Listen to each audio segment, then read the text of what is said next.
joining me on this Saturday. Oh, I got the heaven lights on again. I don't care. I don't like for it to be too dark, so I'm going to keep my heaven lights on. I am probably going to change my filming location probably sometime next week. And I'll also probably, I don't know, maybe next week I'll be able to do a Love After Lockup live on Friday nights. But you all know that I've been struggling with Xfinity. I don't know what is going on. Some days I can catch this episode. Some Fridays I can catch the episode. Some Fridays I can't. I don't know what's going on. But within probably like a week or so, I'll finally have my YouTube TV all set up, and I won't have to be dealing with this anymore. Prayerfully, I'm breaking up with Xfinity. Side note, do you know that they're starting to do commercials now in my videos? How dare you advertise your service after what you have done to me? After you have ruined my life for over a damn month. How dare you advertise during my videos? The nerve. Anyway, please watch them. They destroying my life. Let me make some money off of them. But I'm getting my YouTube TV soon and very soon. It's just, trying to set it up with somebody who is in their 60s. That person being my mom is a lot. Is a lot because I got to train her through the whole process, and it's really not that difficult. But I won't be dealing with this anymore. I think Friday is the last day with this service. So hopefully I can do a live. I'll still make a reminder for that live. I just don't know if I'll be able to do it that Friday. I might have to change it to Saturday this time. Again, we will see. We will see. But for some reason, I could not catch this episode this week. They only recorded like 15 minutes of the episode. And I had to thankfully go to YouTube and find the episode on YouTube. So that is why we're doing it now. If not, I would have had to wait for WeTV to rerun it and try to find it on DVR somewhere. But we got it together, and that's why we're here on a Saturday evening for me. Probably Saturday afternoon for not probably, but certainly Saturday afternoon for my West Coast family. What's up? And probably the early AM for my international subscribers. But thank you all for being here. What's up, Rocky? How are you?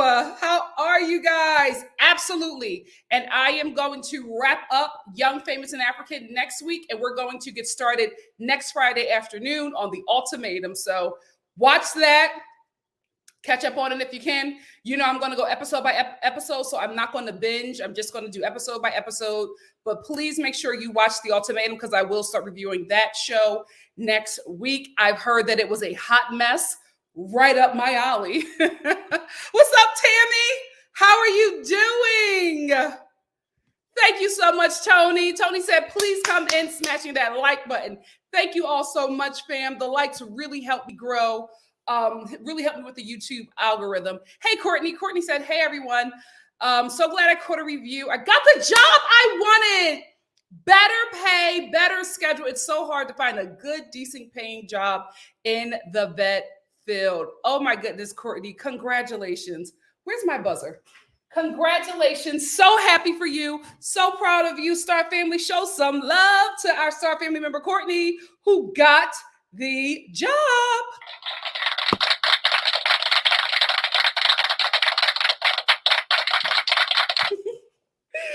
Congrats. Oh, I am going to do,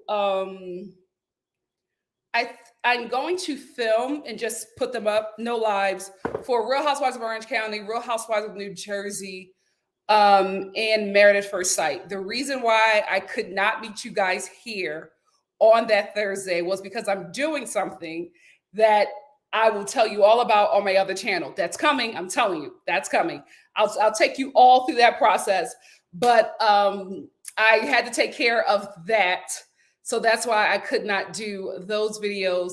But when you watch that, right, those lives, but when you watch my second channel and I'll tell you all about it. When you realize why I wasn't here on Thursday, you will understand why I couldn't review a certain show.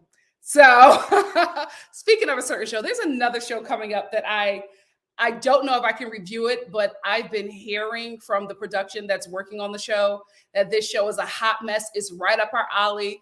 I don't know if I can review it because of my relationships, but I cannot. I'll just talk to you guys about it. Maybe I'll binge it and just do like one video on it and one live on it, and we'll talk about it. But what I am hearing from production, it sounds like it's just our cup of tea. What's up, TJ? What's up? Oh, thank you so much, Champy. Thank you. You guys are so sweet. Hey, Connie. Thank you all for coming on in the room.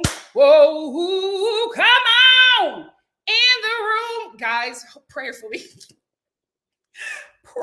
by next week, I will have my stuff, the rest of my stuff, because you guys know that my, when I moved here, my family and I, we're from Philly, so we moved stuff from Philly and from LA, and our Philly stuff obviously got here faster than the LA stuff.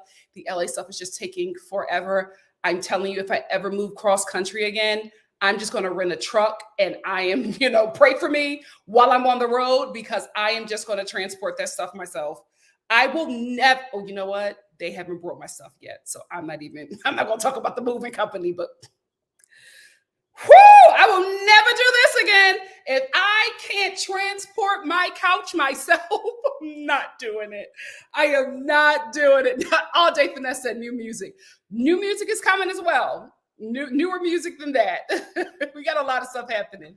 Hey, TJ. TJ said Tracy Trendy Show did a review, and Yolanda was in the comments, and Fatima was in the comments. She says Fatima had burned Ava with who the hell is this? Oh, Fatima! Really? You know what? One of you guys sent me that too. Yes, it was last week that you guys sent it to me. That's why I forgot. Yeah, word on the street is that Fatima is not a good mother. Word on the street is that Fatima is not a good mother, and everything that she was doing on the show last week was an act. Ciao. What's we will talk about it. What's up, Kimberly? Oh my goodness, Joseph, I didn't see this. Thank you so much for a super chat. Joseph said, good evening, Nikki. Antoine's mama is a mess. She is. I think she is just strung out. And I think the show made the decision. I could be assuming, but I think that the show made the decision to not film with her. I don't think it's just COVID. I think it's because the one and only time that they did film with her, she was just out of it. And we all were talking about how we were all uncomfortable with watching a woman in that state. And it just looked really poor on the show to continue to try to film this scene. Because had it not been for Lacey, that scene would have continued. Lacey left that scene because of the condition she was in. And she's like, I'm not going to have a conversation with you. You're not okay. But if Lacey would have if she would have made the decision to stay there and have that conversation, they would have continued to film. So I'm hoping that they made the decision to not film with her anymore because she's obviously not well. Neither is her son. What's up, Veronica? Thank you so much, Joseph, again for the super chat. I love this. Veronica just came in with Nikki. Thank you so much. LCPMJK said, hello, everyone. I'm looking forward to the recap. I'm ready with my stinky little, we have got this. Okay, listen, we're going to get into that because that was weird. That was weird.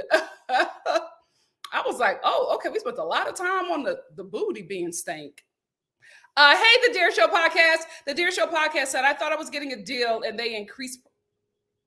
Oh, they did? The Dear Show podcast, how long have you had, oh my God, how long have you had YouTube TV? I kind of feel like, guys, that if YouTube TV does not work out, I think I'm just going to go back to regular cable. This internet cable is just not working for me. It really, really isn't. If YouTube TV doesn't work out, because my family and I finally made a decision after we, have realized that Xfinity is Comcast, i.e. the devil. After we realized that, we were just like, you know what?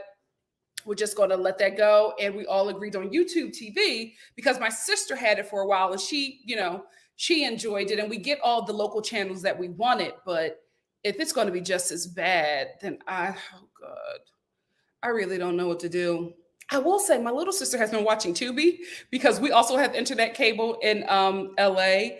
And she was just like, I don't know how to work it. So I've just been watching Tubi and I've enjoyed myself. So I don't know. I think this is it. This is the last shot for us. But let me know how long did you have it before they increase? Because they all increase after a year or so. So hopefully by within a year or so, we'll be in our new home in a probably in Roswell or Sandy Springs. We will see. We will see. What's up, Coos Girly? Coos Girly said, hey, Nikki and Star fam, I'm sitting under the hooded dryer, ready to cackle. Yes. Yes. I think I found a hairstylist, guys. I think I found a hairstylist who can do natural hair. So I'm having a trial appointment with her next week. So I'll be under the dryer as well. Oh my gosh. Lauren N said, hey, Nikki, is there any hope for the courtship?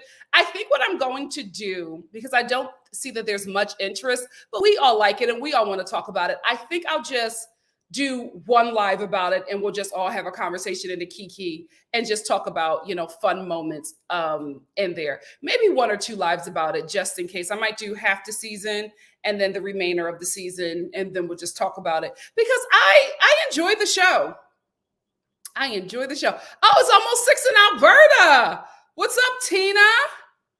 What's up? Hey, Drewski. Drewski said, hey, girl, in for the party. And because I believe this is the show where that one white guy. Yes, he did. He did, Drewski. He absolutely did. Hey, Phil from Mount Airy. Phil from Mount Airy said, hey, Nikki, I'm ready to talk about this episode because Lacey was way too happy. And yes, she was way too happy that Antoine's mom got COVID. And I think she realized that the camera caught her smirking. That's why in her confessional, she was just like, when I heard about it, I felt bad at first. I did. I really felt bad that she had COVID. No, you didn't. You're trying to clean it up because when Antoine, when you heard on speakerphone that they got COVID, you were so happy. I don't understand that relationship. We will talk about it. Because I stopped myself in my tracks because I feel like Antoine is made out to be something, like the bad part of this relationship because he's a felon and because he has, a lot of issues, including his mother. But I'm starting to see something in Lacey. I'm starting to see something in Lacey. Miss Gigi, you're right on time. I haven't started yet. Thank you for being here. What's up, Wendy? Wendy said, we can't take the word of Miss Yolanda who raised Indy. Yikes. What's up, Midwife Crystal? Midwife Crystal says she's more of a liability than the rest of the cast. This show probably said the inmates are enough, probably. What's up, Rashana? Thank you so much for the super chat. Rashana said, it was me that sent it, but now Fatima is threatening to sue for defamation. She said Yolanda made it up and knows nothing about her. Oh my gosh.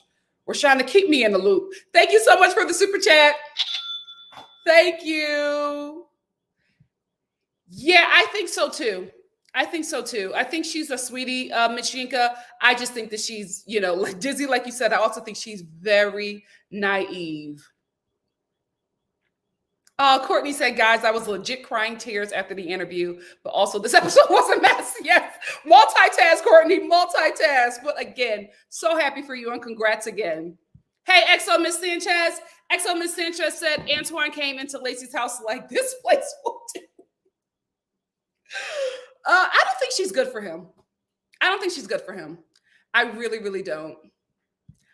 In love. And at this point, I feel like we're leaning more towards building just because the houses that we want are like deep in Atlanta, right? I have no problem. We moved here because we loved Atlanta. The traffic, I can't do. I cannot do the traffic. It is just like LA. I want this to be, a slower pace, a pace of rest for me. We all want that, right? LA is just work. Love it. Love the weather, but it's work, right? Thank God for the opportunities that I've been able to get from there, but it's work. Atlanta will be work as well because of course, but it's still just it's closer to where I'm from. It's a time zone that all of my, family and friends are on. It'll just be more homey, right? But when we were house hunting, everything that we saw that we liked for us that really fit our dynamic was in Atlanta, and we just don't want to do that. So we want to live in the suburbs because that works for us. Like right now, I'm in a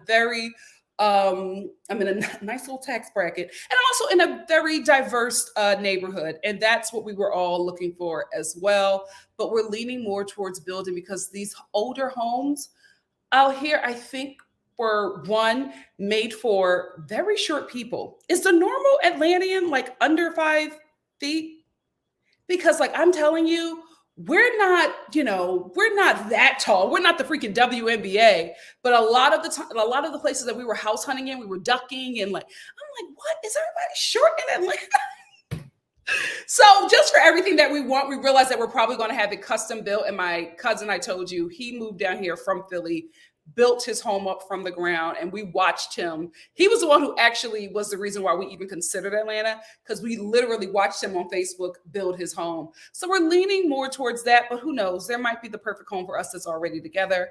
But I think that may just happen if we can find it in the areas that I want. I love me some Smyrna. I'm a hope for Sandy Springs and Roswell. I love it. That's my hood. So who knows? I'm gonna get 2 more. I got another super chat, and then we're gonna get into it. Tony says, "Real question, y'all. Take the show seriously and take that show serious in the costumes, or is that the point? Like a comical take on The Bachelorette? What show? Y'all take? Courtship. I think they were just trying to be wholesome and really play off of the success of Bridgerton, but I guess it just didn't transfer well with that audience. The Courtship probably would have did better on Netflix, where Bridgerton was birthed. Exo Miss Sanchez also said, I noticed a comment made about Indy's hygiene was weird. Yeah. Harry even said, please, when she said that she was going to shower. Yep. We're going to get into it. All Day Finesse said, not Harry got people losing their jobs for him. The devil is a liar. Woo! Thank you so much, All Day Finesse. What's up, Orange Turtle? Oh, Lord. JT is in the building. JT said, I love that Antoine wouldn't F with the Alpo teriyaki. Oh, ciao. Courtney said, Lacey is 1,000% the problem. I'm starting to see that. And she is hiding behind Antoine's past post-release issues because she had to try hard to hold back that smirk. Yep, she is the problem. Yes, up people, I do. I absolutely do. Hey, dope since 1986. My fellow millennial said, hey, Nikki, I'm watching you live on vacay in San Diego. What's up? I know the weather is awesome. Like San Diego, I would have definitely moved there. I would have definitely moved to San Diego. No shade. The place that I was looking to move was just a big dog town. Nothing against animals. It's just not for me. It's just not for me. If you ever see me with the dog, a man got me in that situation. I'm telling you that right now. So that was the only thing. I was just like, I love this place, but the dog and human like equality here is not for me. But I love to vacation in San Diego. I know the weather is amazing. Tina B said, I got a new build in my area in January. Everything is low now because it has to be accessible. That could be why everything is made small there, LOL. Okay. That could be it. But we were ducking a lot. Just like, oh my gosh, I feel so tall here. I feel so tall. What's up, Naya? You're just on time. I'm about to start. Oh, wait. Let me make sure my notes are here. Y'all know how this old phone does me. Next week, I'm upgrading. I'm done. I'm done fighting this battle with Apple. They won. Are my notes here? Yes, they are. Oh, wait. Hold on. No, my notes aren't here. I have more notes. Okay, I got to turn my phone off. We're going to answer some more comments. My notes have not transferred over, and I think something's going on with my connection here, so I'll wait anyway. That's good.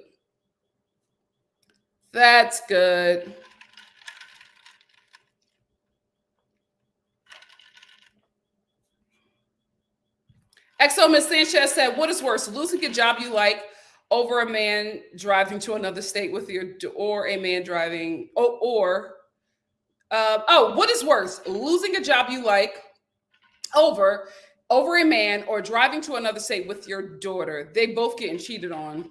Dummies. Both are making dumb decisions. Lifestyle with Abby said, I definitely think the courtship is playing off the success of Bridgerton, which is weird that Netflix didn't pick it up. Or maybe ABC made a bigger bid, but like sometimes these companies, production companies go after the money. Well, you really need to go after the audience because that's the money eventually, right? That's the money. Netflix probably, didn't want to give them what ABC would give them, but I think it would have did better over there. Hey, Missy, thank you for being here. Miss Yika said, I have a feeling the show is paying her better than the halfway house. That's the only thing that's the only way this makes any sense. I don't think so. I don't think she's getting a lot of money. She's not a lead. She's a day player at best. Lifestyle with Abby said, Antoine and Lacey are both toxic to each other, but Antoine is no saint. Absolutely. All he wants to do is drink or smoke. I think that's his life. I think that's his entire life. I think he is very troubled. And the last thing he needs to be in right now is a relationship. This isn't a smoothie. This is something I should not be drinking. This is a strawberry lemonade that I got from Longhorn. There's a Longhorn steakhouse in my neighborhood. And it's the only thing that's like open late. I don't know why I'm making excuses for Longhorn. But, I tried it. Not really a fan of anything there, but I got the lemonade and I paid for it. So I'm going to drink it. I had to dilute it heavily. But it's just a strawberry lemonade from Longhorn. Do not recommend it. It's too sweet, but I paid my damn money and I'm going to drink it. The only thing that I would recommend at Longhorn is the bread and those chicken bites. It's like they have these chicken bites on the appetizer menu, the chicken bites, and the rice pilaf is really good. I don't enjoy anything else. My steak was dry as hell. Let me tell you something. Longhorn is no Black Angus. Baby, Black Angus in Burbank, they know how to make a working class steak. Child, Black Angus is what Longhorn wishes they were. But that's it. No smoothie today. Oh no, I did have a smoothie. I had a smoothie today from Kel Me Crazy, and it was the chai matcha smoothie. I had it with honey instead of agave. I should have got agave. But yeah, no smoothie today. No smoothie today. Yes, thank you so much, Shonda. Shonda said, let's be social with NikkiStar on Instagram. These are my socials. Thank you so much, Shonda. Let's get into the review. What's up, JL? Let's get into it. I got the pictures. Today. Let's talk about Indy and Harry. Bling, bling. I don't know why they yesified Harry's mugshot, but here we are. Indy and Harry. So we open up with Indy and Harry, where Harry is again driving Indy's car with no license. Just bird behavior. So they decide to go on a date and spend some quality time together as a couple at a jungle gym. Listen, this is why I don't date guys younger than me. I'm sorry. I am never opposed to having a fun date like this, a fun little jungle gym date. But I feel like that's just something that me and my husband gonna do with the kids. At 29, you want to do something else. We're starting at STK, and then you're gonna surprise me after we're done, right? After we wrap up that delicious STK bread, we're going to something else. The jungle gym at 29, bordering 30. Yeah, I'll do that with my baby. Not with a man I'm banging. Absolutely not. But you know what? To each his own. But anyway, they're on this date at this jungle gym. And in one confessional, Indy is just gushing over Harry and how much she loves him and how they're doing so good. Even though he cheated on her, they're doing a lot better. And then in Harry's confessionals, he's like, I'm in love with 2 women. I'm like, wait a minute, what? I'm in love with 2 women. I don't know who to choose. I'm like, what is this show bringing in characters so late? So late. We got Chazz and what's her name? Branwin, Brandywine. You know, the pretty meth lady. She's very pretty. Anyway, we get them last season, last episode, and now we have Harry and the parole officer that he was banging. Now she's introduced on the show.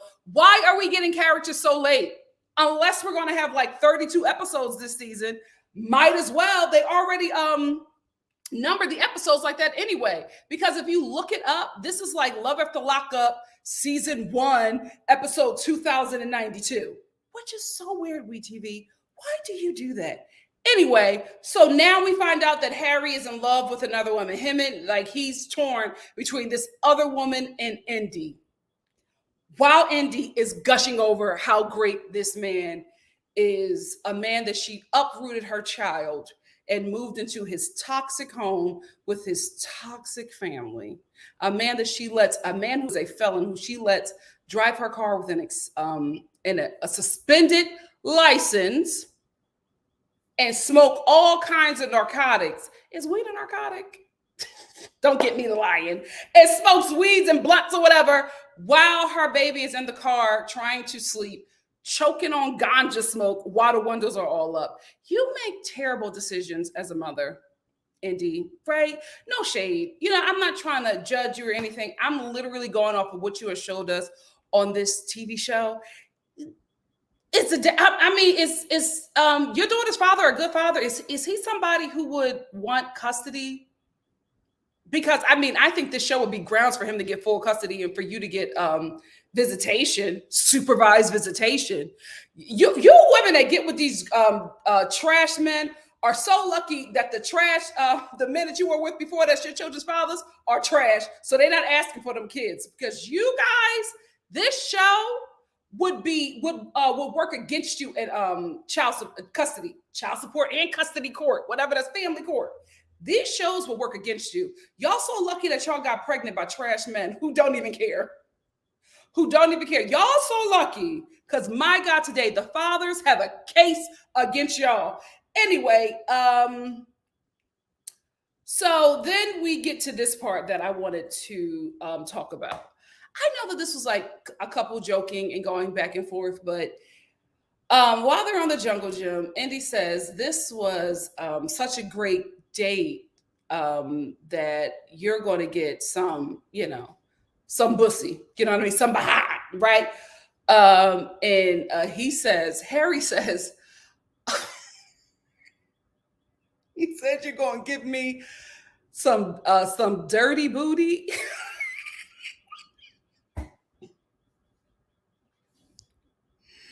After you've been all on the jungle gym, so you're gonna give me some dirty jungle gym booty? And Indy goes, well, I'll just wash it. And he's like, oh, please. Listen, I know that they were probably joking, right? But there's some truth in comedy. And the way that Harry responded to literally his woman offering him her coochie, the way that his response was, his response wasn't, oh yeah, I'm about to get some coochie. His response was, please wash it first. I feel like, if you watch 90 Day Fiance, I feel like that was a Danielle and Muhammad at the tell-all moment. I felt like he was saying a lot more than just a little fun couple banter with Indy, especially when he went, oh, please. Let me move on. But that stopped me in my tracks.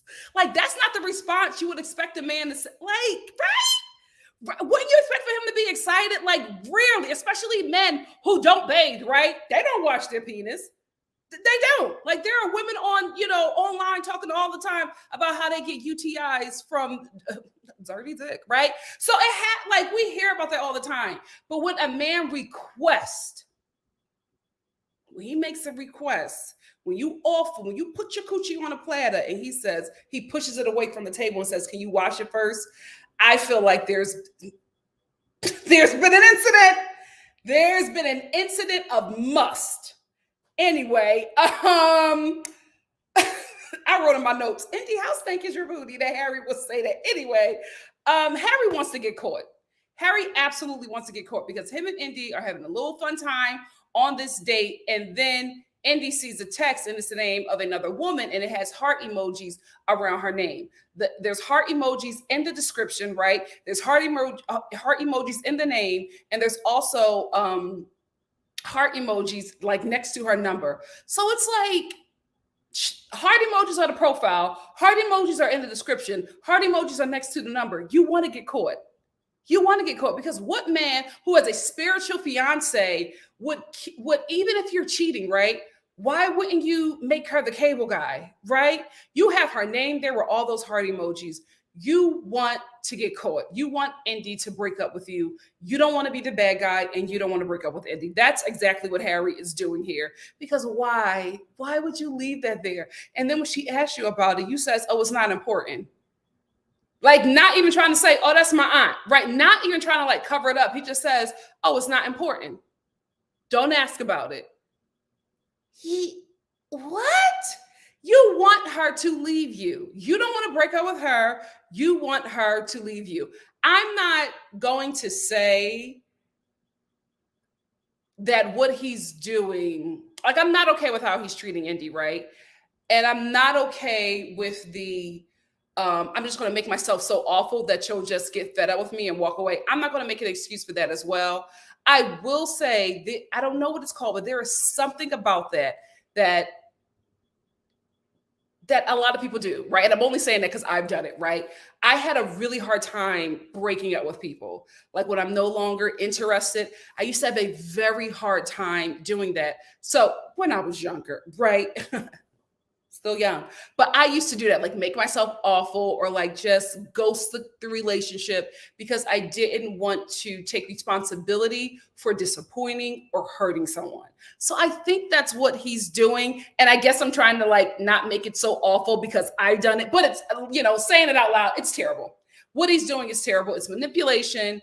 It is basically just not taking accountability or responsibility and ending the relationship because it's done. He's obviously checked out of it and he just wants her to find him doing something. So that's why he's leaving everything out there. That's why when she asked him about, the heart emojis and the lady's name, he's saying, "Oh, don't ask about it. Don't worry about it."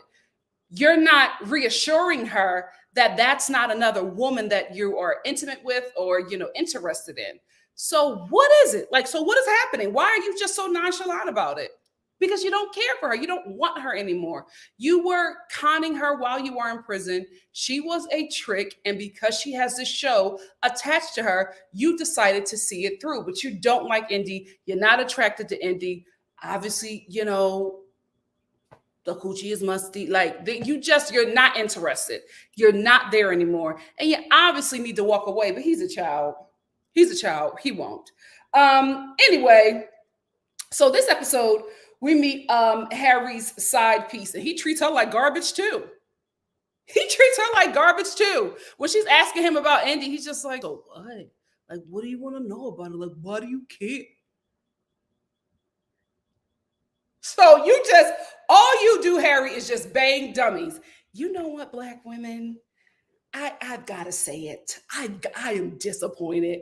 When I just knew that the side chick was a sister. I just knew. And when the camera panned up to her in that medium turtleneck, I was like, of course. Of course. Now listen, we get on Black men because we can, right? Because they're repeat offenders, right? But I have got to say this. I feel like these Black women, right? Let's talk real. I feel like these Black women are letting white Harry, that's what the cop said. That's what's on his arrest record. Harry's a white man with baby hair. Anyway, I feel like y'all are allowing this man to treat you that way because he light skinned. I think them 3B curls and that baby hair and them that hang time, I feel like y'all allowing him to do that. I feel like if Harry looked like Martell,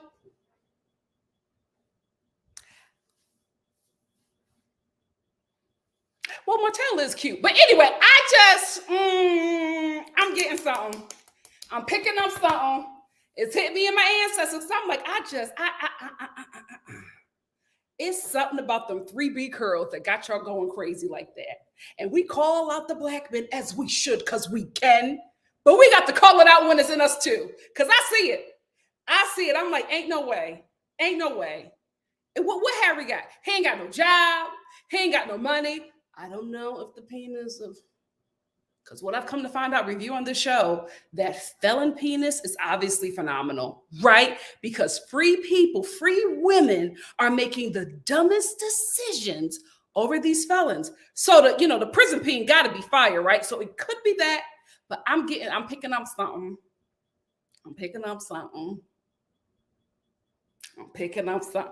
Anyway, so we meet this side piece who he treats like garbage.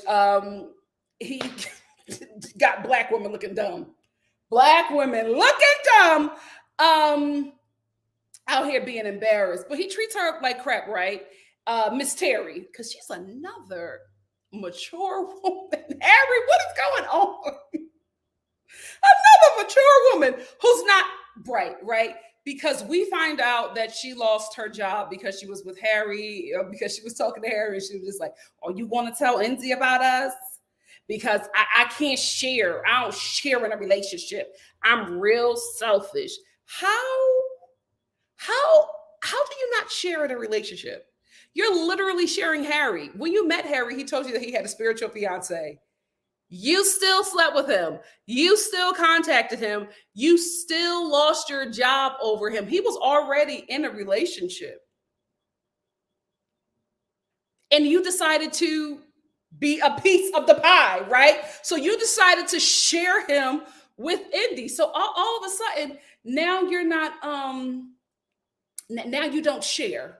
Now you're selfish in a relationship. Why are you selfish in a relationship? Why are you mentioning that? Because why are you mentioning that to the audience? Because you don't want to look dumb? Too late. You're with Harry. And not only are you with Harry, you're a side piece that he talks to like trash. You're going to feel real dumb when you watch that last episode and see how he talked to Fatima. You're going to feel real dumb when you realize that he actually can speak respectfully to a woman. That he actually does know how to lower his voice and take direction. You're going to feel real dumb. You're already sharing him.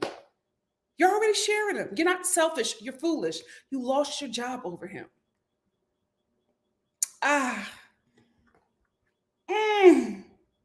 Women are down bad.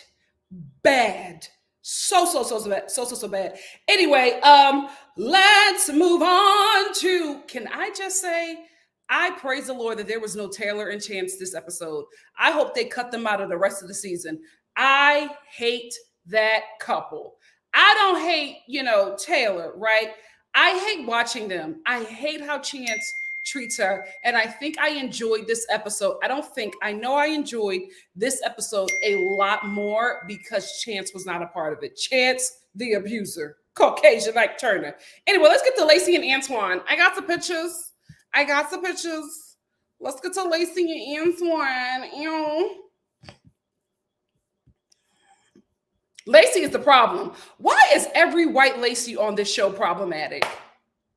Why is every white Lacey on this show problematic? Anyway, Lacey and Antoine.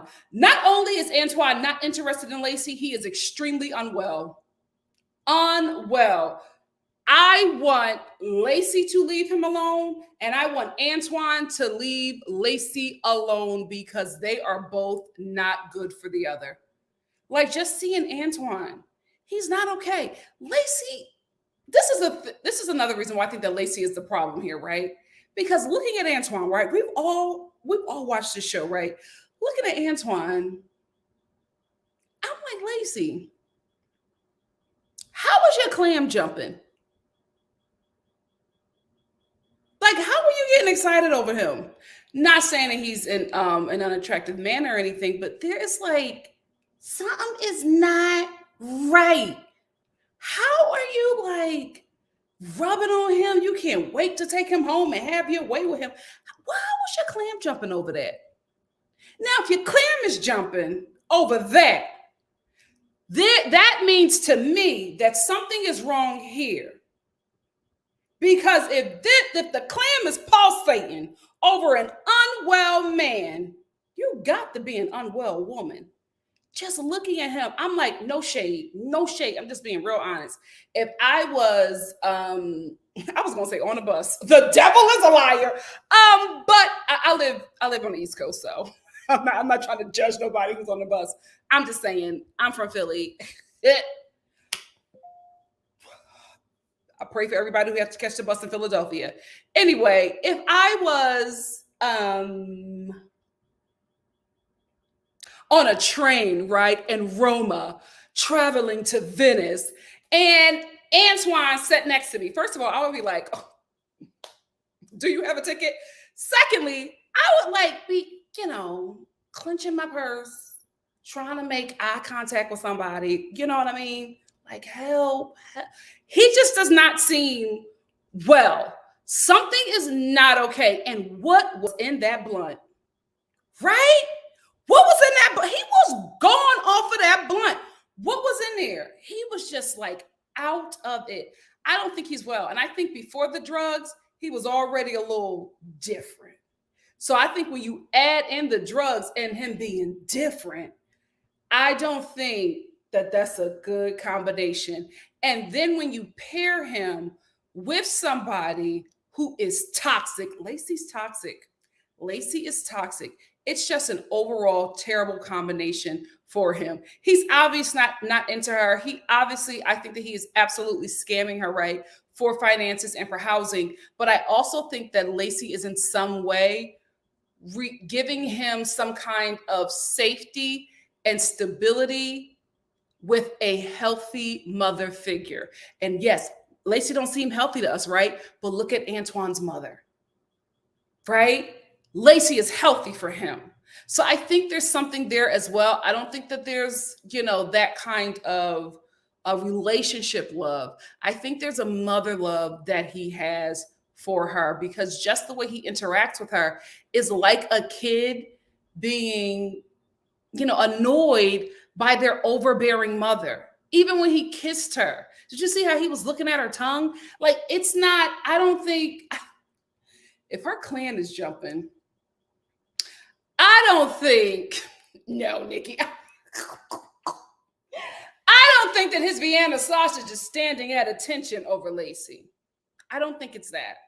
I think he sees her as a mother figure. And I think that she sees him as somebody bruised, broken, somebody like how the men do, right? How the men on 90 Day Fiance do, how the men on this show do, having somebody destitute who will depend on you and will not leave you.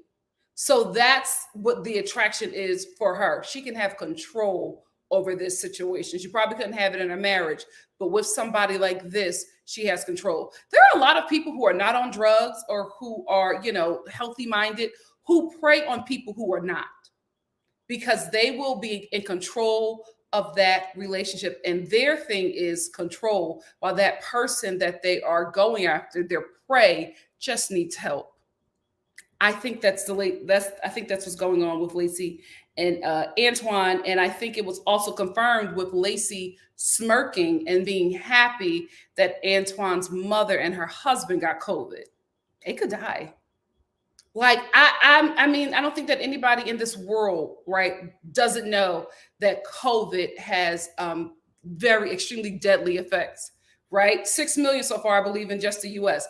Like, this has a very deadly effect, right? And I think when you hear about somebody who has COVID and the first thing you do is smirk, and you smirk like your smirk is so large, right? That you have to grasp your lips and tighten them because you would have released a full smile. If that's the first thing that you do when you hear about somebody having COVID, especially somebody who you supposedly love, especially their mother having COVID, and you are rejoicing inside over that, you are just as unwell as Antoine is.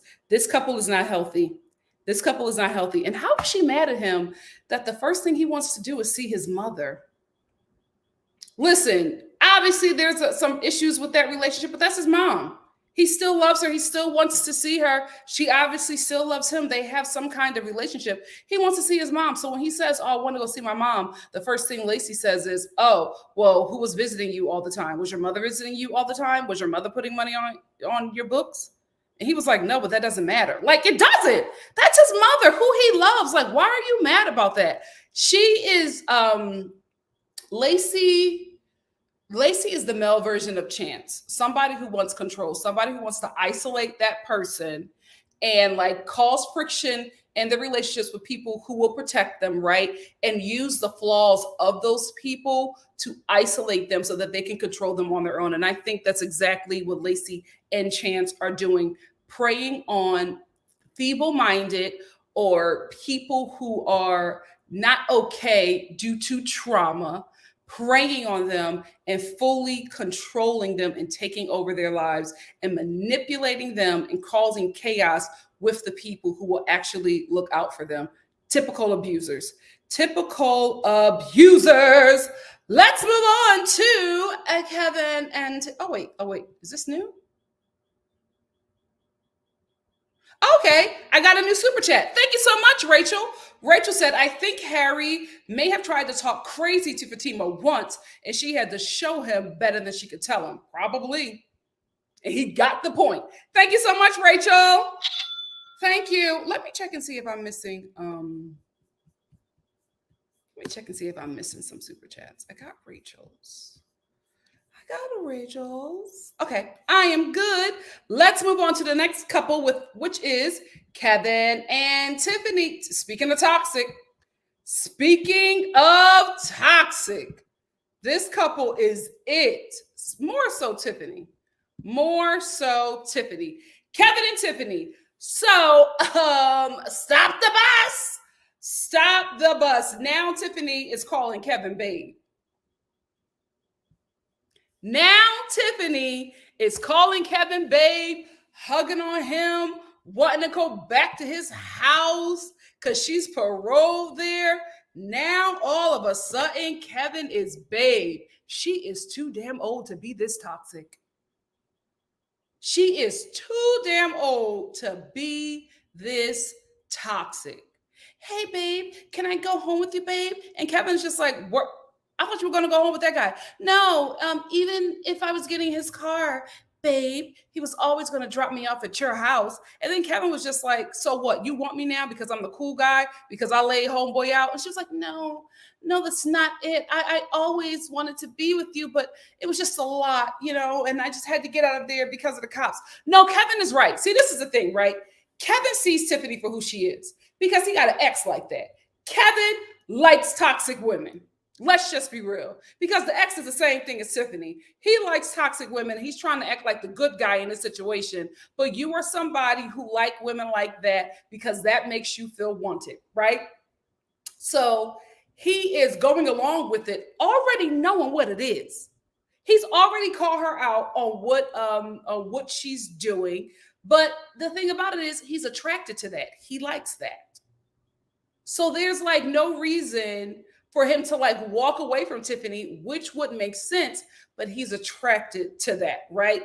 And Tiffany is attracted to Kevin's toxic machismo, right? So now her thing is, "Oh, well, I can't be with Curtis because Curtis is the weaker guy.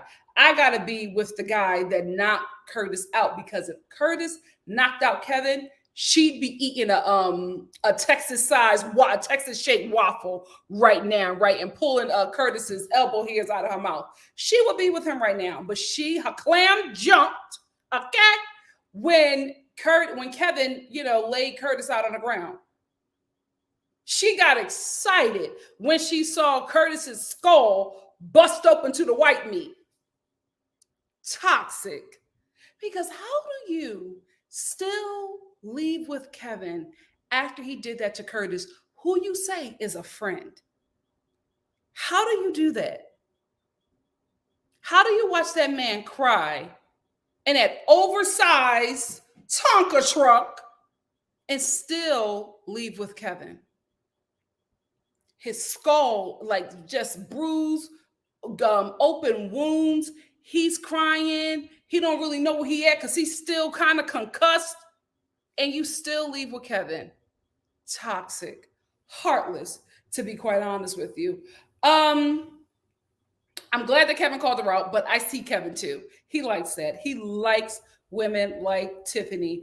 And we even see here that Kevin is more concerned about what happened to Curtis and Tiffany, because Kevin's just like, what happened? Is homeboy okay or whatever? And Tiffany's like, well, the ambulance came, the cops came or whatever, just to see on him. He seems to be okay. That's just the way the cookie crumbles. What is funny? What is fun? Production thought that he was dead. You did not care. What is funny? This couple, I'm telling you right now, this whole trio, Tiffany, Curtis, and Kevin, give me snap killer couples. Especially Tiffany.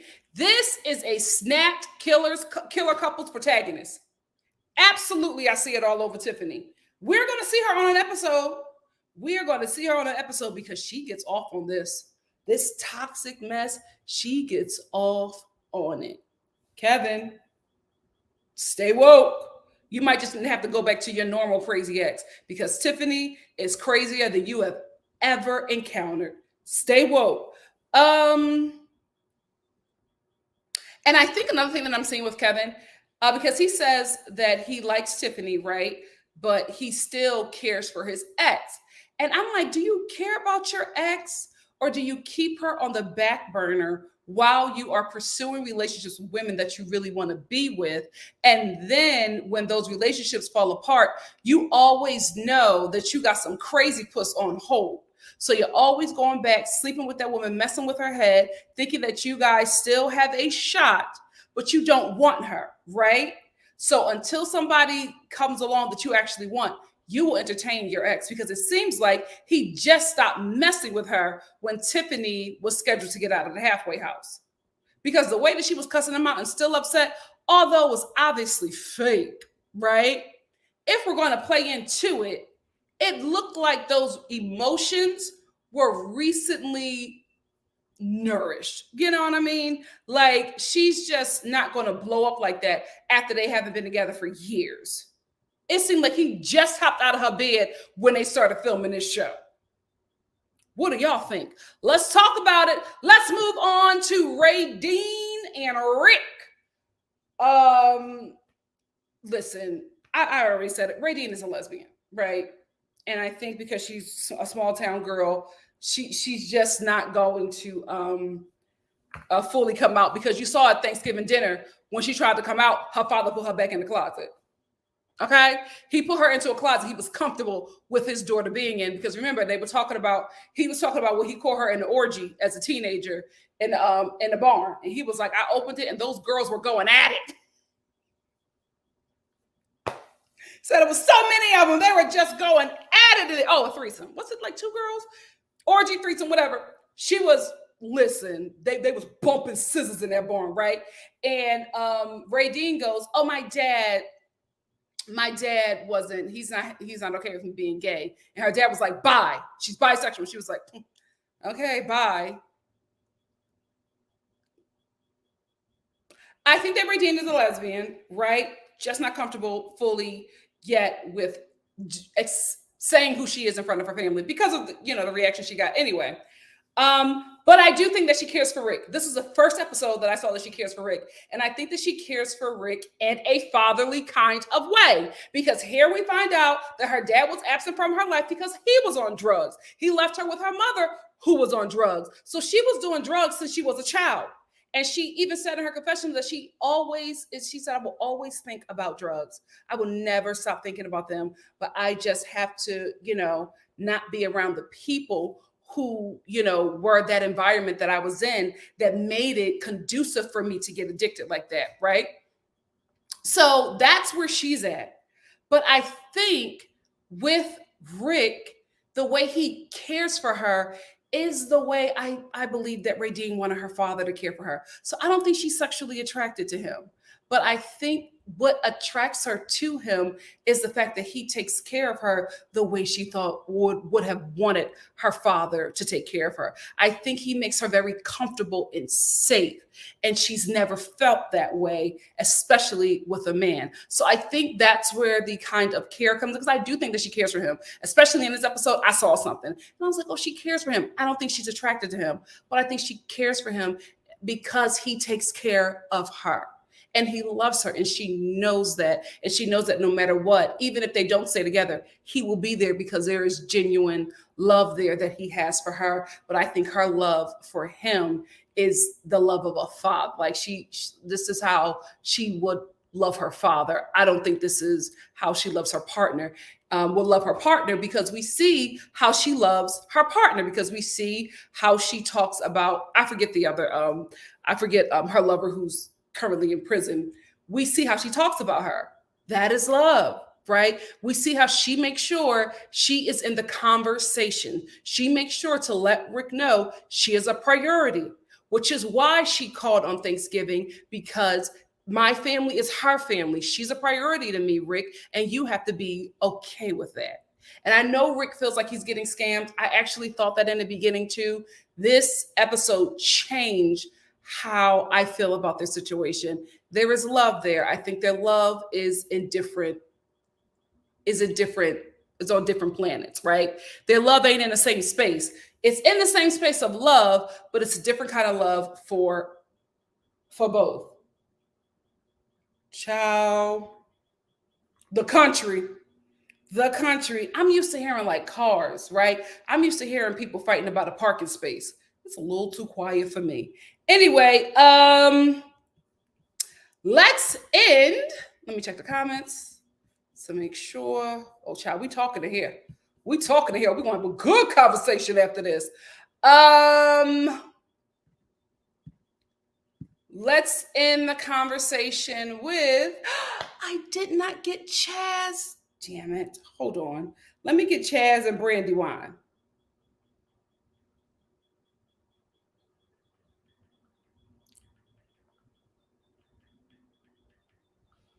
See, I don't even know how to spell this lady's name. Branwin? Branwin? Branwin. Is it Branwin? Chazz. Oh, I thought I had the pictures. I'm so sorry, guys. Branwin.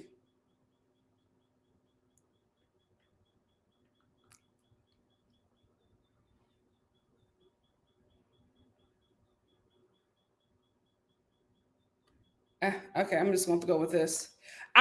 Next week I have their pictures, but this is Chazz. This is who we're talking about. Chazz the Marine. And this is his lover, his felon lover, Branwin. Miss Branwin. A cutie. She is a cutie. Anyway, I might find their pictures, the better one. Probably have to watch the episode again and just take pictures. Anyway, Chazz and Branwin. Chazz.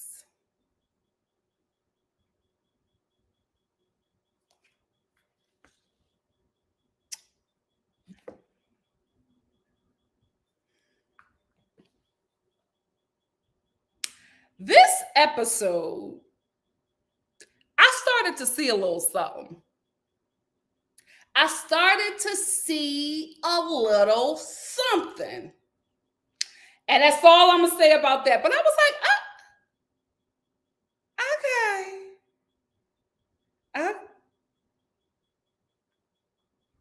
okay.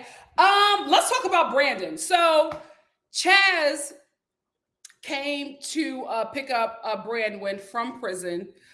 He came to pick her up, and Branwin's friend, her daughter, and her ex-boyfriend, who was responsible for her getting locked up. I feel like, let's put a pin in that.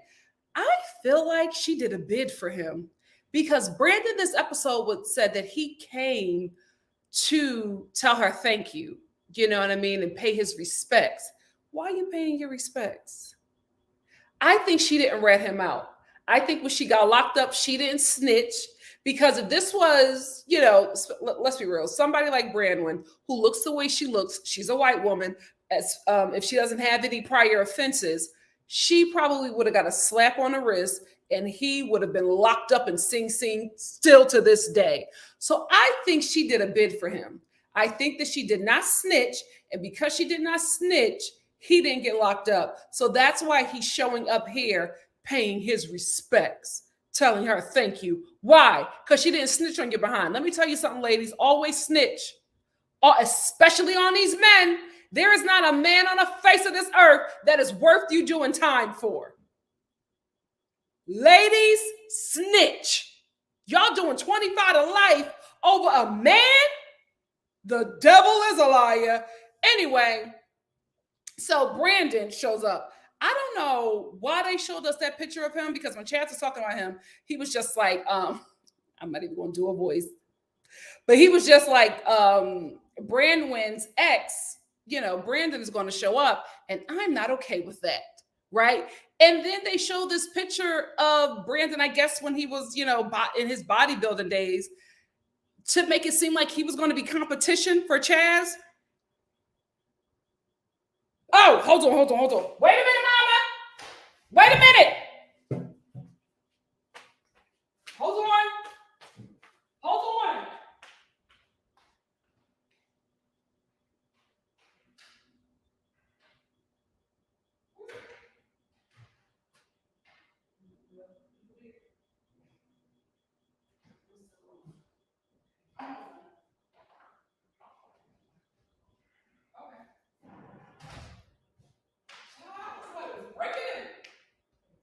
I did. It's just so quiet. Hey. Anyway, who was I talking about? Brandon, right? So they showed this picture of him, I guess, to maybe allude that he was going to be competition for Chazz. And then we see Brandon. It's giving Crypt Keeper. I hope that Branwin does not entertain any kind of relationship with him, because in her confessional, she was just like, yeah, he, you know, Brandon is a friend. You know, we had a really toxic relationship. But he, you know, always checks in on me. And, you know, he puts money on my books, especially for the time that I was in prison. Girl, you better stand up. Chazz seems like a very nice man who I would not scam. I would not scam him. He seems like a very nice man who has good benefits. Military benefits is that girl. You know, he has good benefits. He does not seem like he struggles with any kind of drug addiction or any kind of addiction at that. You know, I think the show would have pointed that out if he did. He seems stable. He seems healthy. That is what you need. Do not throw it all away for Brandon, who, Jesus, he had the jaw and everything. It was a lot. Let's get into Branwin, right? So we finally meet Branwin. Listen, considering what that woman has been through, stunning. Let's be real. We have a diverse audience here. Listen, y'all know what I'm talking truth. I'm not talking shade. Branwin is Caucasian, okay? She is an alabaster woman, no melanin, right? Alabaster woman at 40. That's a good alabaster 40. Let's be real. Considering the fact she got years of meth abuse and prison behind her. And this is what she comes out looking like at 40. There are free people on this show, Lacey, who does not look like that. Branwin, you better start a YouTube channel and share your secrets. What retinol did you use in prison? Child, get your coin. Get your coin. Like, that's a really nice alabaster ex-meth addict, ex-felon 40. She better work. She better work. Anyway, she looks great, right? She gets out. She's happy to see everybody. She, kisses up on Chazz, who, she says he's a petite man, but I like a petite man. Lying, right? But he seems stable and healthy, and that's what she needs. I believe her. I don't think she's attracted to him. I think if she had her choice, she would probably be with Brandon before the meth. But I think she knows that this is probably the only way that she's going to, be able to stay on the straight and narrow and have some kind of healthy, normal life is with Chazz. So I'm believing that she's going to make the right decisions. Who knows? Sarcasm might report that she's back in prison. I hope not, because every season we always have somebody that comes out and they're just like, I really want to change my life around. And there's always that one person that we believe. Branwin is the one for me. I believe her. I think that she's really ready to make a change. But I think that her attraction or the love that she has with Chazz is sort of in the same family of Raydean and Rick. I think there's love and care there because for how this person loved and cared for them. I don't think there's clam jumping. I don't think there's attraction, but there's love and care for how this person has cared for them, because there is a need for that kind of affection. There's a need for that kind of love. There's a need for that kind of care that they probably did not get from family members or from parents, from friends, from partners that, Raydean and Branwin are finding in these men.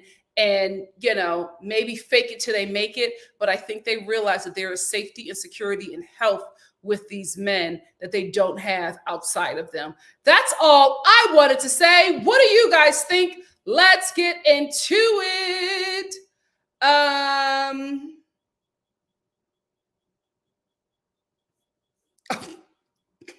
Lifestyle with Abby said he's fiending for Terry. Typically, a man is excited for it, right? To be honest with you, even if there's a little, even if it's a little pungent, they still not turning it down. So if you are requesting a wash, I feel like there's been an incident. That's all I'm getting. I feel like there's been an incident. Midwife Crystal said, and he said it on TV. So now we're always going to think about him saying that to Indy. That threw me. That stopped me dead in my tracks. I was like, oh my God, why would you say that? Oh my God. She's like, yeah, I'll wash it. Oh, thank you. What do you mean by that, Harry? Hey, Naya. Naya said Harry took me out when he said that he used the jungle gym as an opportunity to tell her to wash. Maybe he was fed up. It sounded like it. That threw me.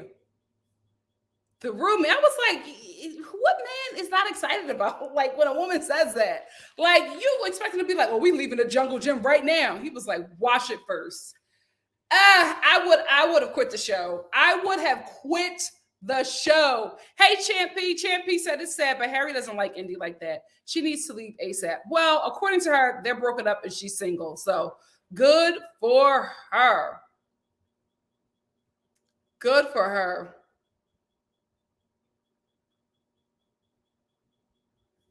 Really? All Day Finesse said her children have two different fathers. The one boyfriend has their child because he said she was unfit.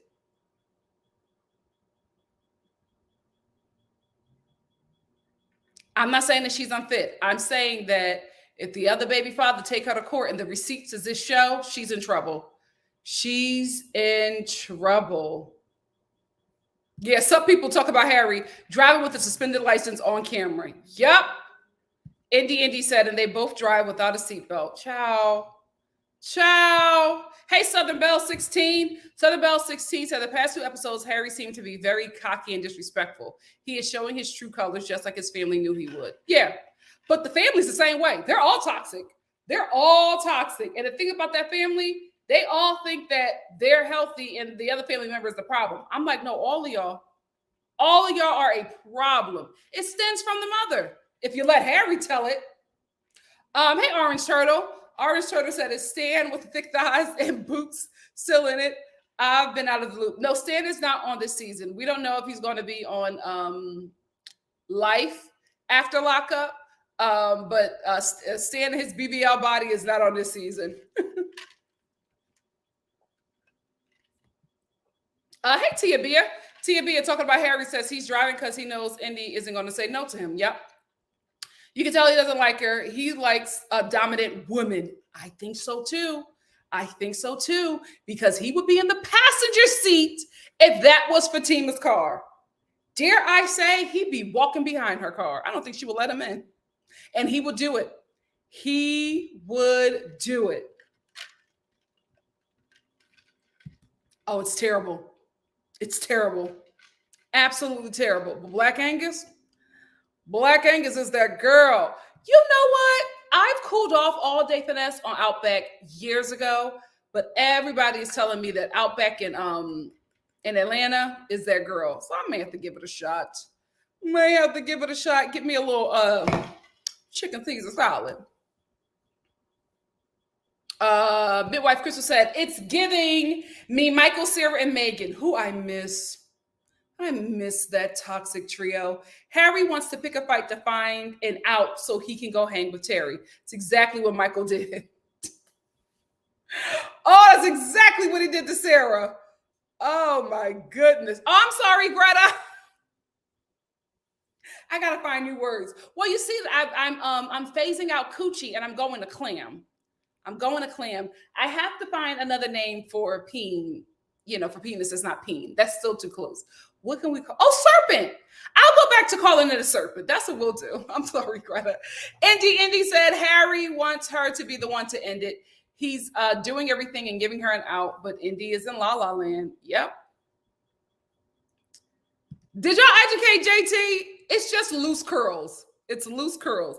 It's like this curl, but if it was like this. Can you see?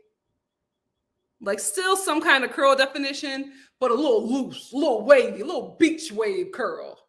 It has to be, because why? I feel like if Harry was a brother, I don't feel like they would, maybe Indy, but I just, I think it's something. It's something. It's something. Hey, Tara. Tara said these women need to do better. When you require the best, you won't settle for less. Okay, you better preach. Hashtag facts. Miss T said it's the baby babes. Yes, got these ladies doing too much. I'm telling you, they will embarrass themselves on national TV just to be able to run their fingers through Harry's musty hair. Ciao. A mess. Where is it? Yeah. It's back and it's taking out the ladies. It's back. Sweet heavenly dove. Hey, said Harry would treat any woman the same. Not Fatima. Not Fatima. I did not talk about that. Miss T said Harry making life choices in crayon. Like, I'm sitting over here looking at Terry and I'm just like, in one episode, right? And in the first time that we're meeting you, you're having a conversation with Harry, asking him to break up with Indy. He's refusing to do that. And you're also making a checklist for him to get his life together after you lost your job for being with this man. Don't you feel dumb? Like, how do you not feel dumb? How? What planet are you and Indy on? What planet?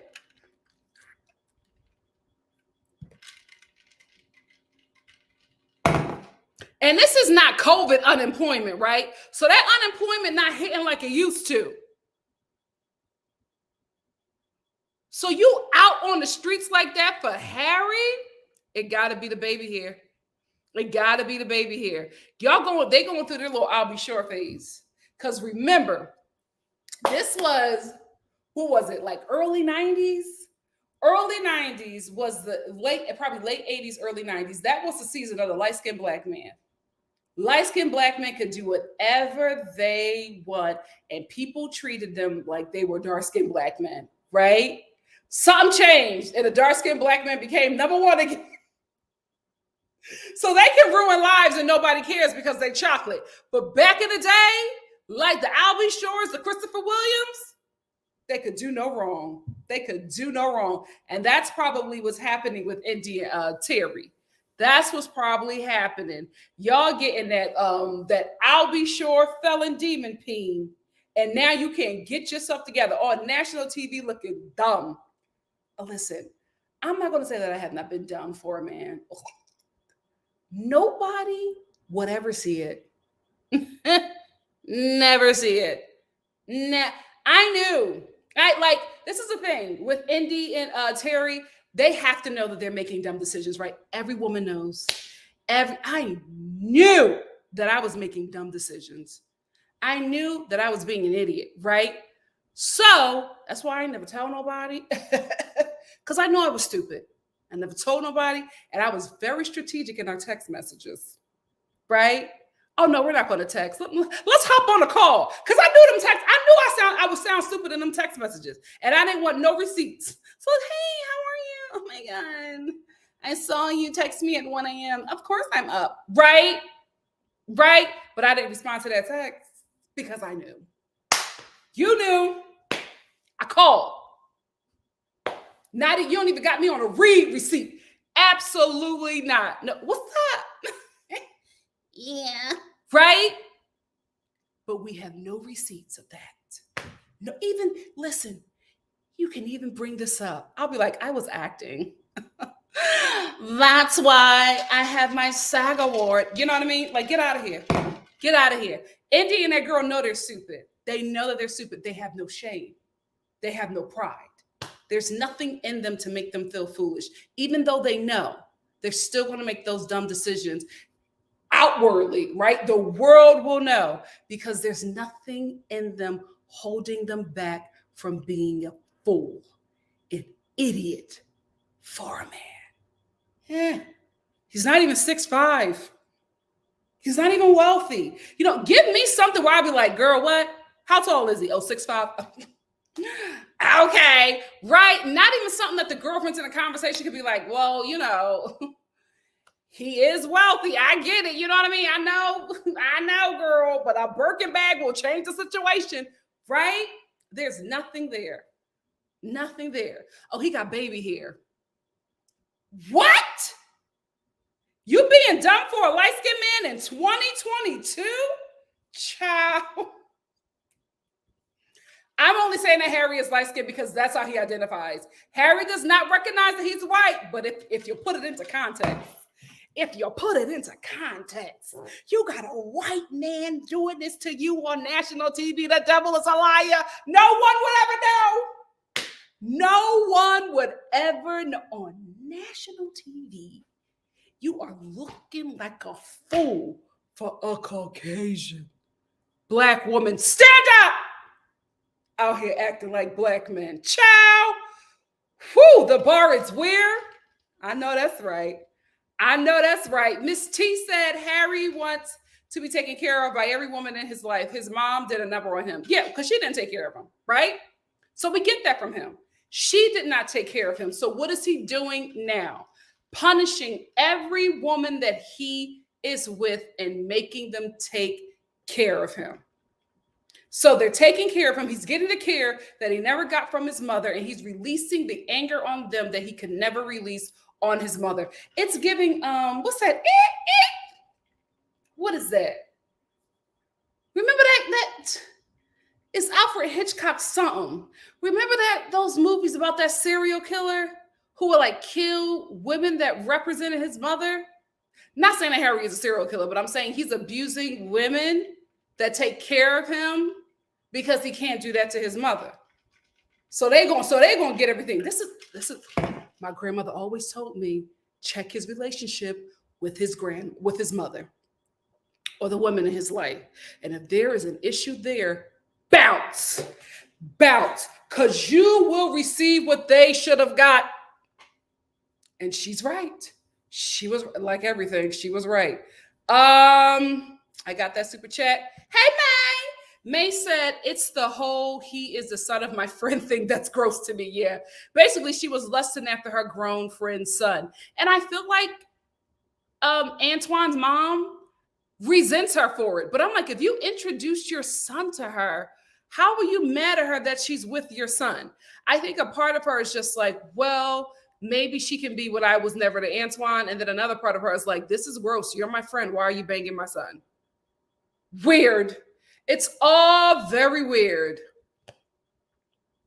Oh my God. JT said, my clam shut tight when I looked at stoned Abe Lincoln. He does.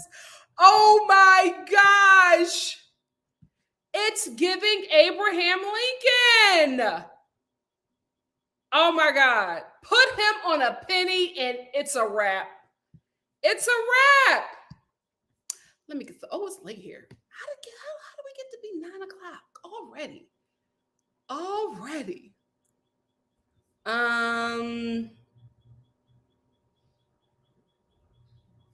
Let me cue them. I call on.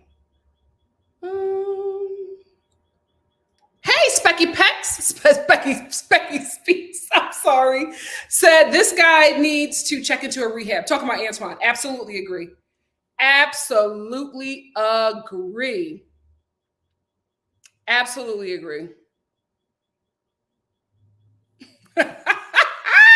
Sierra said, this man talking about Antoine said, it's a little plain, but I can post up here. Child, do you is it prison? Because the way Antoine talks, I'm like, why are you talking to your mother like that? The slang, not the slang, the African-American vernacular that just spews from his lips to the point where I'm like, I don't think it's an act because he talks to his mom like that. And I'm like, you talk to your Caucasian mother like that?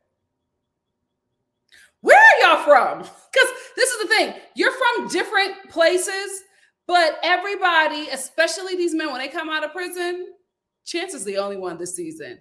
But the majority of them have on this this weird black man suit, right? Right? Especially Kevin. I'm like, he don't drop that character ever. When he was getting Tiffany out of bed, I'm like, why does this seem so familiar? Oh my goodness. Oh, XO Miss Sanchez said, what was it with Antoine's slang and mannerisms? Yeah. What I listen, who knows? I don't know. I'm like, is it prison? Because let's be honest, black men are the majority of the men in prison, not because they are all, violent and should be there, because of racism. It all goes back to race. Hey,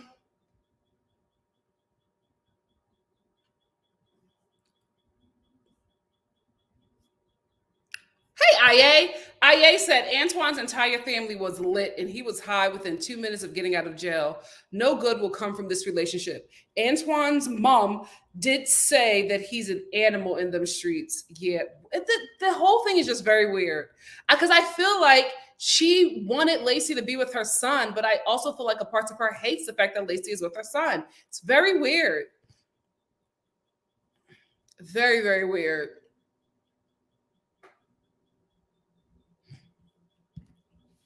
May Kate said, Kevin can't get mad talking about he can't trust Tiffany when he got a whole side chick. Absolutely. He in a whole relationship with that woman because she's just like, oh, yeah, maybe we can go out to dinner sometime later this week. You going out to dinner with your ex? What's going on? What's going on? He leads her on. He leads her on. JT said, I hate to admit it, but Kevin's voice makes my clam perk up. Why did I tell y'all about clam? I would have to close my eyes to be into it, but I would be into it. He has a nice voice. We're not even going to play those games. He got a nice voice. He got a nice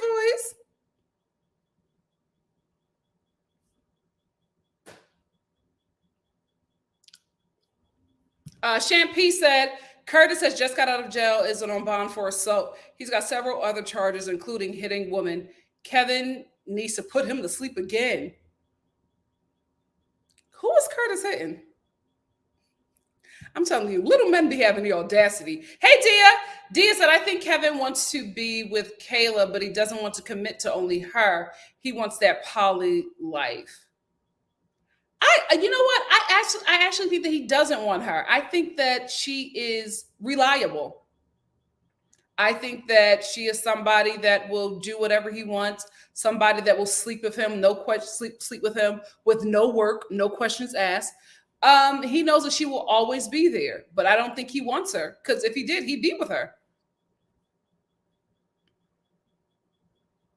You know what? I watched this on YouTube, so I did not see the trailer. So Miss T said, next week, it looks like Tiffany is back to Curtis in the big truck. Oh my gosh. If I was Curtis, I would leave that woman alone. You want to get knocked out again? Once wasn't enough? Baby, it would have been enough for me. Oh, XO Miss Sanchez said, how was Tiffany paroled at Kevin's house, but Curtis was picking her up? WeTV explain. Storyline loophole. Good catch, XO Miss Sanchez. Jay Rudolph said, Kevin, Curtis, Kayla, popcorn. Absolutely. Absolutely. Some people said, I still can't believe that they let him drive home. Who, Curtis or Kevin? Curtis or Kevin?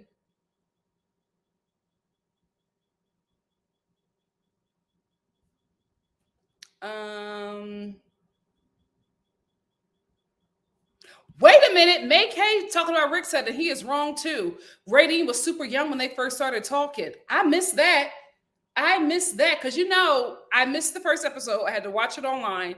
So what happened? Did he say that they were dating when she was very young? Oh, God. Is Rick a predator? Oh, God. Oh, God. Shant P said, Raydean has made it clear to Rick she's in love with her girlfriend, though, so it's on him now. Yeah, I didn't like him trying to make her the bad guy when, let's be real here, Raydean has been open and honest from jump with him. He's just like, why is all of this deception? I'm like, I don't see any deception. She told you that she's in love with this woman, and if you want to be with her, you got to be okay with her being with this woman. Not that you're in the relationship with them, too. Your relationship with her is separate, and her relationship with this woman is separate, but this relationship is priority. Like, I've heard her say that to you multiple times. So how is she leading you on and playing you, Rick? You're trying to manipulate her to break up with her lover in prison, but it's just not going to happen. She's been very honest.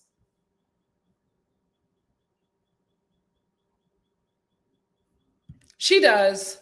She really, really does. It seems like her environment is extremely toxic, and she's somebody I'm concerned about on this show. That's shit, P. Get out of my head. That's exactly what I was thinking when I was watching this episode. I'm like, will we ever meet this woman? If we do, what was she in there for? Because that's nobody is saying. Nobody is saying it. It's probably drugs. Jesus. Oh, God. I'm so worried about Raydean. I'm so worried about Raydean because she was very honest when she said, I will always be thinking about drugs. I always am. I just can't be in that environment anymore where, you know, the drugs are accessible to me. That was brave of her because she spoke her truth.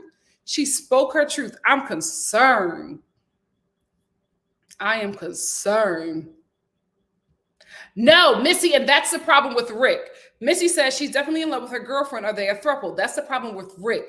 The relationships are separate. She's saying that he has to be okay that she's going to be with this woman, but her girlfriend is not going to be with, like, he's not going to be able to be in the mix. And that's what Rick is upset about, right? So he can't be the guy that has these women, right? He can't be the king in this situation. Raydean is the king. So that's his issue. His issue is not that Raydean has a girlfriend. His issue is that he can't participate in that relationship and that he can't control that relationship or be over it, right? If he was able to join in with them, he would be fine. But because Raydean is like, no, this is separate, because I think that her girlfriend is like, absolutely not. Like, I'm gay, right? I think that's what her girlfriend is saying. Or do you say lesbian or so you say gay? I think a lesbian. I think her girlfriend is a full blown lesbian. I don't think she's not even entertaining Rick.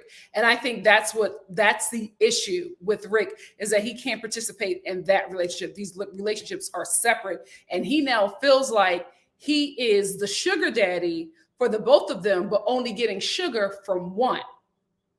That's his problem, which is why I don't feel bad for him.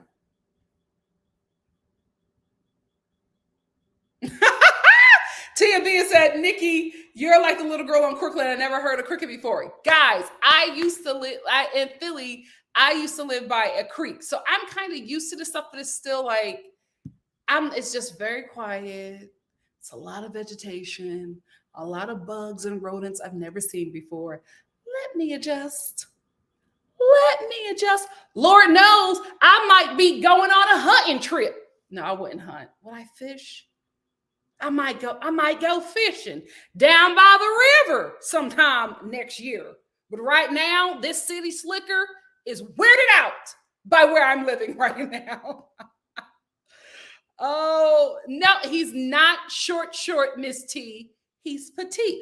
I can't believe that Branwin said that. I'm like, girl, make that the last time you call your man petite. Okay. Oh my goodness. I think he got hair plugs, a hair transplant. Midwife Crystal said, what was up with the part in the back of his head? I think he got a hair transplant. And the only reason why I say that is because I was watching Botched, and I learned because this guy got hair transplants, but they were botched. So what I found out is that what happens is the hair is their real hair coming from their scalp. But what happens is the hair in the back of their head, right, is cut. A huge patch, it's cut. And then the skin is sewed up where like a scar is right there, but you just let your hair grow to cover the scar. And that patch of scalp is then put in the front of your head, and a hairline is created for you. So it grows, you can pull it. That is the hair, but it's the roots that was growing in the back of your scalp that's now put up here. And so all guys who get that, not all guys, but all people who get the hair transplant, they have that scar, but you just grow your hair out. That's what it looks like to me. That's what I think it is. Shampoo talking about Branwin. You know, what's her name? Branwin. I'm gonna call her Branwin. Branwin and Chazz. She says, I actually think these two might make it. This is the first time I've ever seen an inmate give their partner something coming out. I really do think he cares for her. I'm not sure if it's love, but I think he's never had somebody that hot before. He said it. So I think he's like Curtis. You know what I mean? Like he finally got the girl of his dreams, the girl that he could never attain, and he has her. He has a woman that ages wonderfully. Let me tell you something. Her genes are fighting biology. She better work. She better work. Hey, Nerly. Nerly said, Chazz has been married 4 times. Something is not right. Why are you so quick to marry a jailbird? Well, he's only been married 4 times because his last wife died of an overdose. So he would have still been married to her. You know, but who knows? Who knows? But see, LCPMJK said, what about the pullout comment from Harry? Harry was saying in his confession that he's not trying to get Indy pregnant because Indy wants to have a baby by him. You living in his house. You living in his sister's house. You banging him on a twin mattress while your daughter is sitting in the living room sleeping on a pullout couch. You trying to get pregnant by him? You're not smart. You're not smart. So she's like ready to, marry him and have babies or whatever. And Harry was just like, in his confessional, he was saying, I'm not ready to have babies. I just, we're not using protection, but I just pull out. And the producer was like, you can still get pregnant by, even the whole pull out method or whatever. It's still very risky. And Harry was just like, you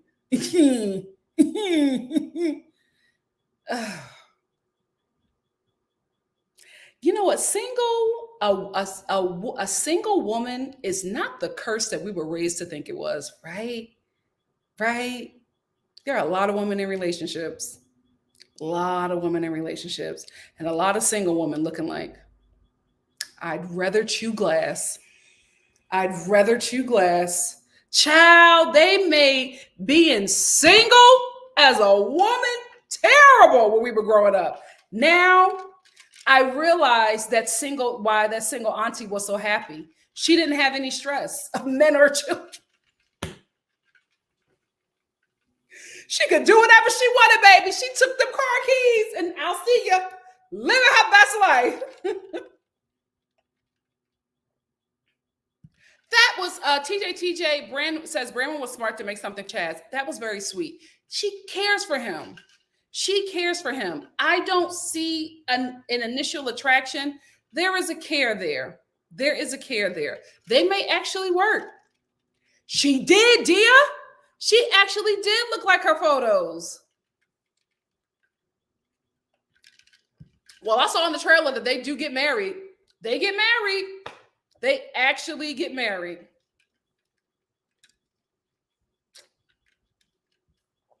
I think he's still in mourning. I think Chazz is going through the same thing as Taylor.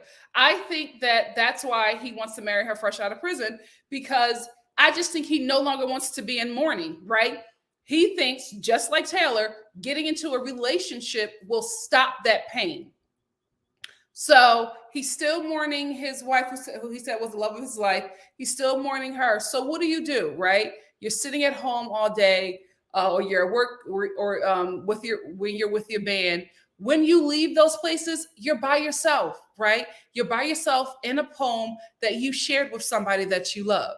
And all you do is think about them because you miss them. And then you blame yourself because they didn't die of natural causes.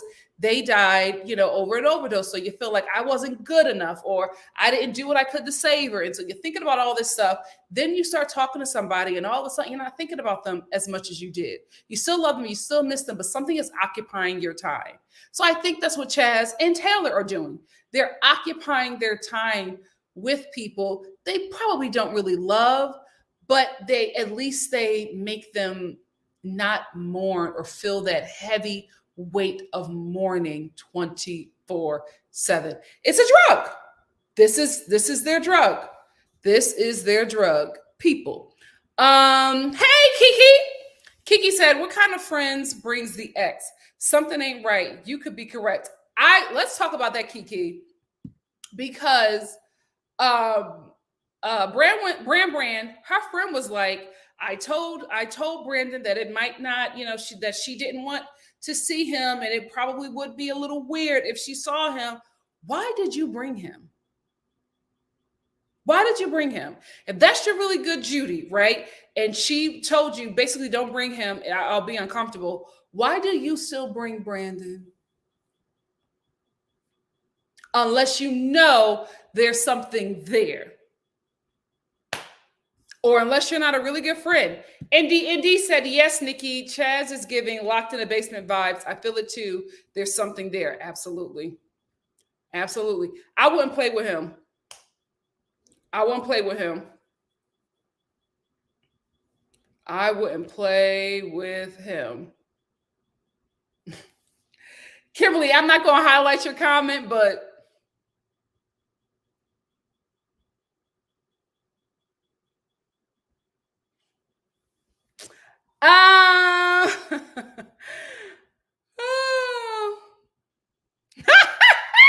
Sebastian said, coming in the middle of a lie will always make you clutch your pearls without context. Sorry.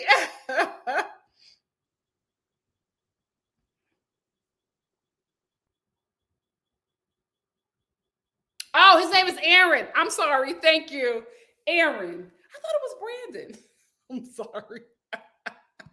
I thought it was Brandon. I thought that was his name. I thought it was Brandon. Oh, I just saw a comment. I hope I can find it again. Hey, Brittany. Brittany said, cannot have respect for a woman who was with a man knowing who is in a serious relationship. Her saying, make a choice because I'm selfish. Nope. Sorry, not sorry. Yeah, you get what you get. You get what you get.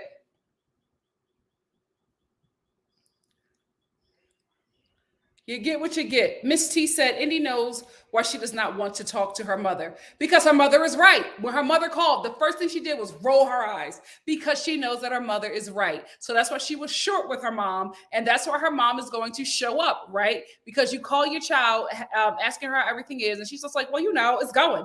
Things are going. So what you warned your child about is actually happening. So what do, especially as a Black mother? You show up and you blow up her spot.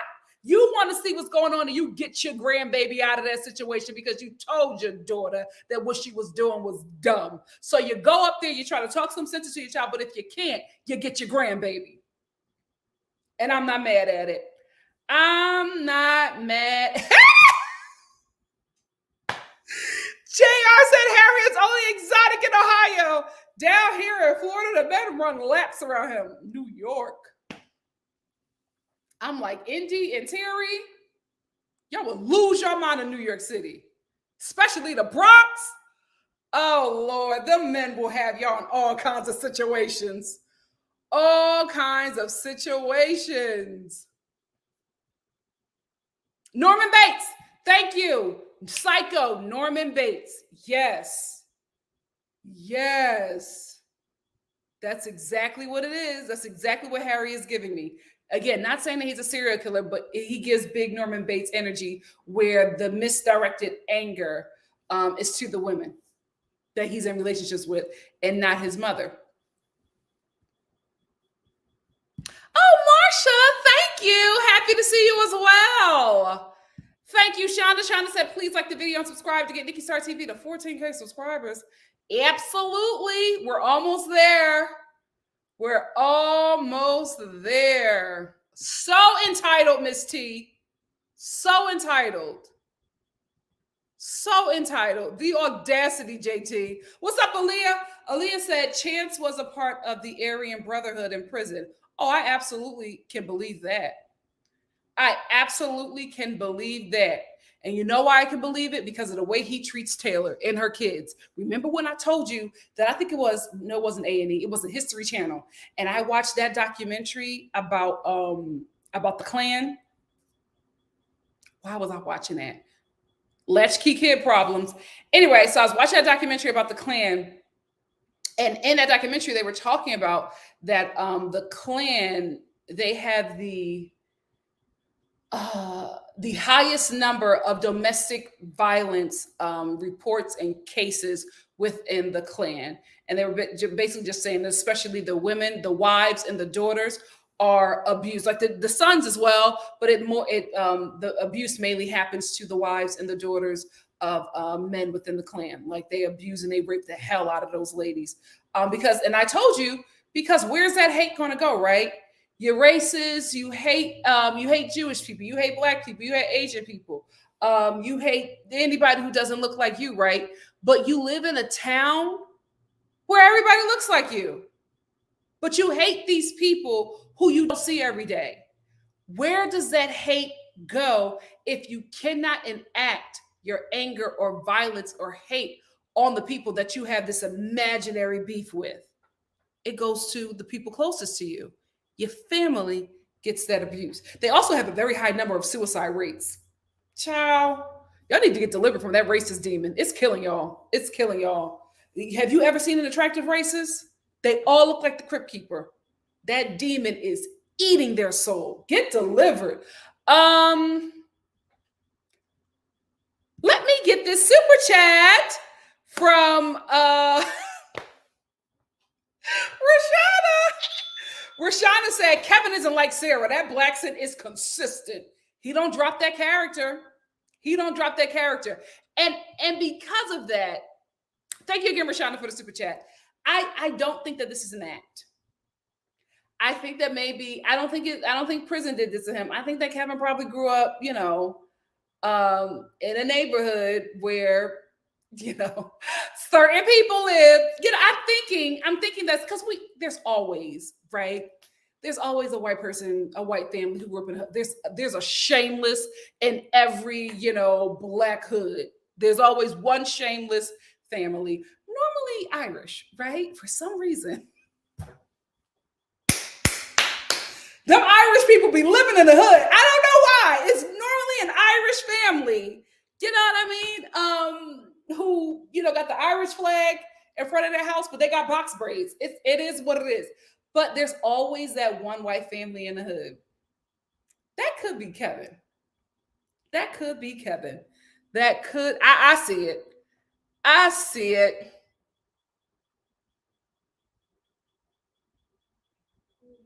She did, midwife Crystal. She absolutely brought that to him. And she absolutely supplies drugs to Antoine. And I don't think she supplies drugs to Antoine because she cares about him. I think she supplies drugs to him because she wants him to be dependent on him. It's giving. What is that documentary that we all watch on Netflix with Carol Baskin? Joe Exotic. What was the name of that documentary? If you know what I'm talking about, please write it in the comment section. But remember when we all watched that documentary, and remember they were talking about how Joe never went after gay guys. He always went after straight men who were meth addicts, right? He wasn't an addict, but he went after straight men who were meth addicts because he liked turning straight men. But what happened was all of the straight men that he was with, like his two husbands or whatever, they were actually still sleeping with women because they were straight, but they were addicts, and Joe was their dealer, and they would turn tricks or have sex with him or do whatever he wanted for those drugs. They were addicts. I think that's what Lacey is doing to Antoine. I think that's what Lacey is doing to Antoine. All right, I got some super chats. I'm going to get my super chats and then I'm going to get out of here.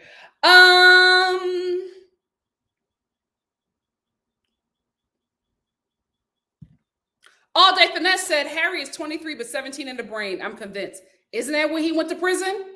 I'm telling you, these men, they go to prison at the age that they go to prison, they just stop. They're stunted. They're stunted. They come out as that child, as that, whatever age they were in that they went in. Thank you so much, All Day Finesse, for the super chat. There's a comment that I wanted to get. Did I miss it? Oh, May. May said, Raydean gives me Christiana vibes. Hope she stays clean. At least she has parents who care about her. But remember, those parents, I don't know if and maybe these are adopted parents or whatever, but she said that both of her parents were on drugs, and her mother raised her in a toxic environment. The mother who looks like she shops at Joanne Fabrics every damn Saturday, she was the one that raised that baby and raised Raydean in that toxic environment that got her hooked on meth in the first place. And her daddy was hooked on. Child, is the daddy in the chair with the one leg? Is he her actual father, or is he her stepdad? Because Raydean let us know them parents didn't take care of her. That her parents got her addicted to.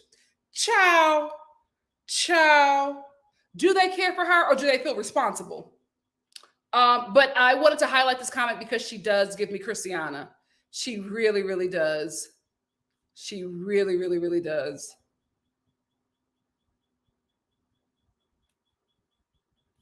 XO Miss Sanchez said, Chazz wasted no time proposing to her. I can tell he was intimidated standing next to her ex. I don't know why.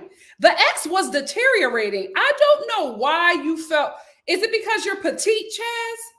I don't know why you felt anyway. I would have been like, oh, we're good. I'm good.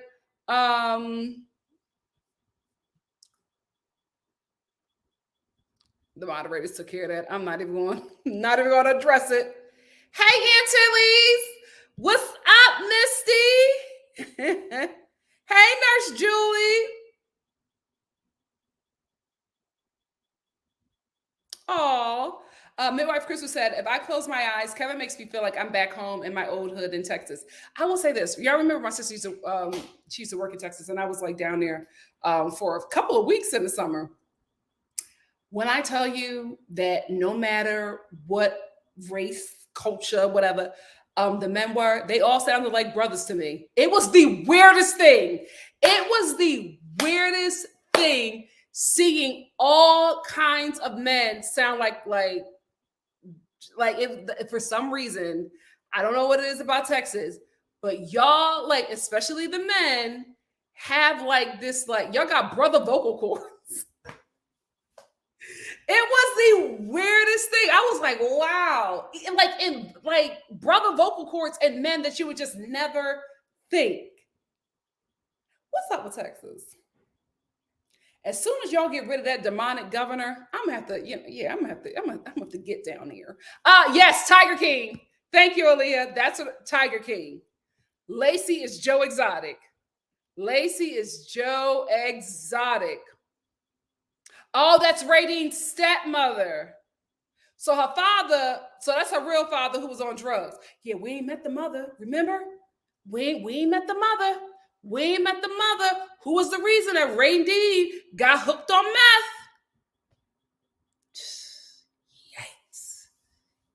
Yikes. Oh.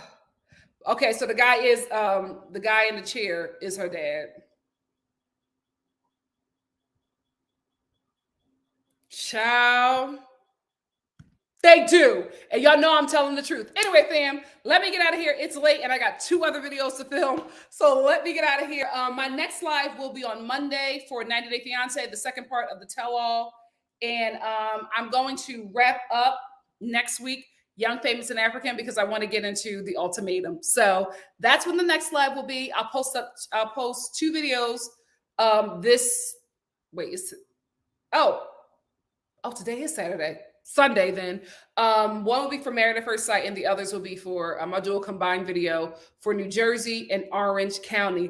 Thank you all for joining me on a Saturday night. We had a lot of people in here on a Saturday night. Thank you all so much. I truly, truly, truly appreciate your support. Oh, thank you, Teresa. Thank you for joining me even on vacation. Thank you all for joining me on vacation or wherever you're at. I totally appreciate it. I was nervous. I was like, it's a Saturday night. Is anybody going to join me? And y'all was up in here. I appreciate it. Thank you so much. Before we get out of here, Bria, thank you so much for the super chat. Bria said, I met a Korean dude from Houston and he sounds just like T.I. I was shook. Texas, they all got brother vocal cords. It was a shocker. As soon as y'all get rid of that governor, ciao. Thank you again, Bria, for the super chat. Yes, JT, let them know. Smash that like button. Love you, Star Fam. I'm going to get out of here, put the timestamps in here, film some other stuff to hopefully get it up to you guys tomorrow afternoon. Love you. See you for my next live on Monday. Mwah. Bye.